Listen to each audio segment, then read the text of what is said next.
Page 33, swinging. At the top of the page, another new note now for the treble clef. And this is the space, the lower middle space, and that is an A. See, we've had all these so far up to G. Now we're adding an A to it. So we've had all these notes here. Now we're adding an A. So now we're expanding out. Just more and more notes. And hopefully you know the names of these notes in the music. I'm relying on you to do that. As far as which finger you play it depends on where your hand is. So we'll talk about that because we're starting to move the hands around. So that's going to make things a little more complicated. If you're lost, if you're struggling and not getting this, please go back through and go through it all again. Start at the beginning of the book. Go through this all again. Go through the lessons all again. Review everything. Don't keep going on if you're struggling. Take your time with it. So let's look swinging over. We're moving the left hand here, and we got to talk about that. It's 2 lines long, treble and bass clef. No sharps or flats in the key signature, so it's in the key of C major. 4/4 time signature, and we got quarter notes and whole notes and half notes. Okay.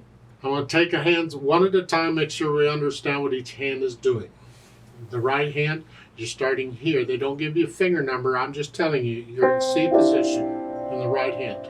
So it's 1, 2, 3, 4. And that whole note, you see the LH underneath it? That stands for left hand. That means the left hand is going to play that whole note. So the right hand just stays right here. And so in the third measure, it's 1, 2, 3, 4, and then the left hand plays that whole note again. And then in the next measure, it's 1, 2, 3, 4, 1, 2, 3, because the left hand plays the first beat. This is the second line, second measure. The left hand plays the first beat, and then the right hand gets the rest. So it's 1, 2, 3, there. Well, let's see what this left hand is doing, because this is a bit of a trick here. You're starting out here, and they don't give you a finger number. So it's up to you on where it is. I think I'm going to suggest to you to go ahead and we're going to be in the middle C position here.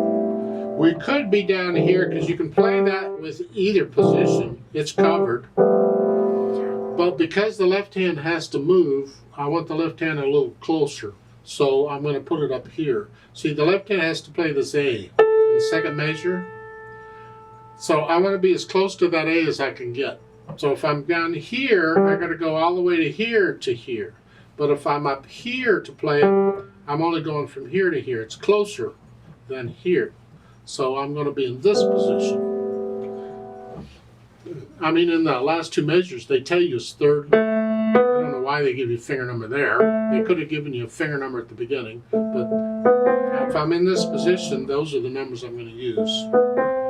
So it's going to be a 1, 2, 3, and somewhere during the rest, while the right hand is playing, I got to get the right hand and left hand up here ready to play it on beat, on the first beat. So it's 1, 2, 3, 4, 1, 2.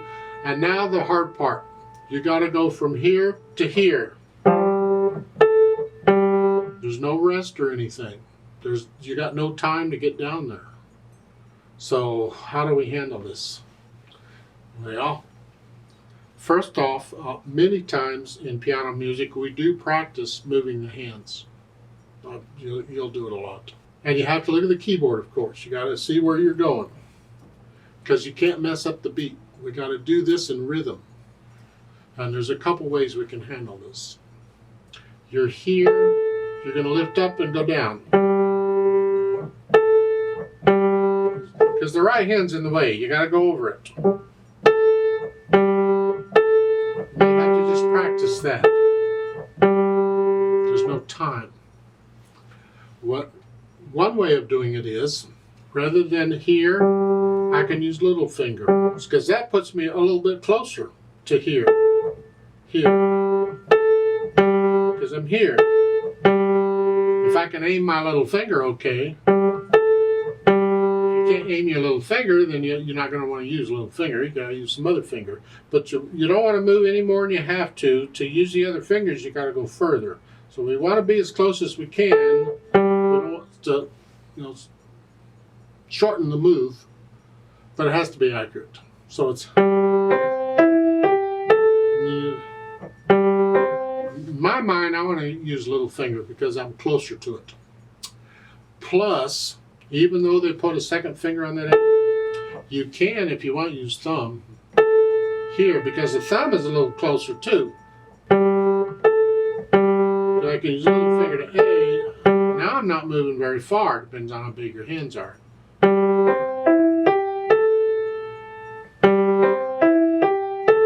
Here, that's another way of doing it. So the finger numbers they give you in the book are suggestions. The finger numbers I give you are suggestions. The finger numbers your teacher gives you they're not suggestions, you do them while you study under that teacher. And then when you go to another teacher, they become suggestions. In other words, do what your teacher's telling you to do while you study under them. And know that if you get a different teacher, there's a good chance they may tell you something different. That's okay. You just go along with whatever they're telling you, because eventually you'll be able to put it together and you make it yours. That's what I had to do. Yeah. So there's different ways of doing this. I think I'm going to do little finger and thumb because I don't have to go very far. Here. If the right hand were not in the way, I could actually just reach them. I don't have to go anywhere. But the right hand's in the way, so I got to go over. And then at the end, then I'll go back down to third finger. So you work out the fingering that works for you, and then put the hands together in a nice slow beat, and then get rid of the hesitations. It may be a challenge, but you can do it. Go slow. Then we think about the interpretation a little bit.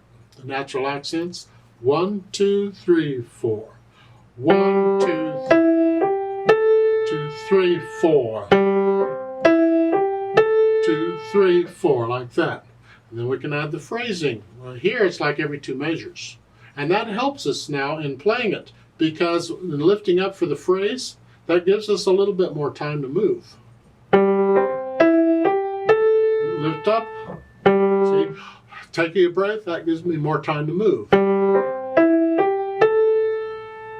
And then in the second line, I got more time to get back down because the right hand's playing. So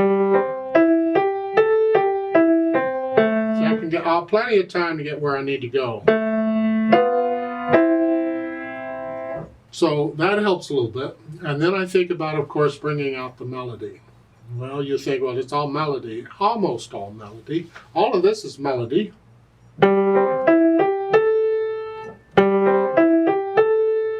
But in the last 2 measures, the melody, I think, is in the left hand. This needs to be soft. We want to hear the left hand here. So make this soft. As far as how fast you go, it's up to you. Just make it accurate. Don't go faster than accurate. Don't copy me. You take it at your speed. 2, 3, 4. 2, 3, 4.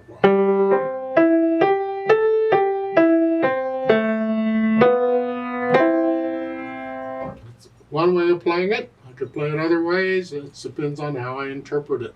You don't have to go that fast. You take it slower is fine. Let's play it together very slowly and check the notes and the rhythms. I'll give us 4 counts.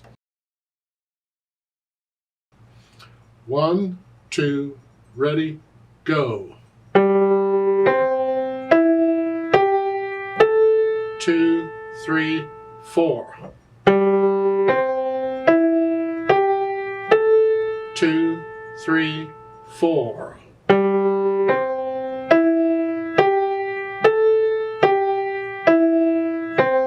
1, 2, 3, 4. 1, 2, 3, 4. Off.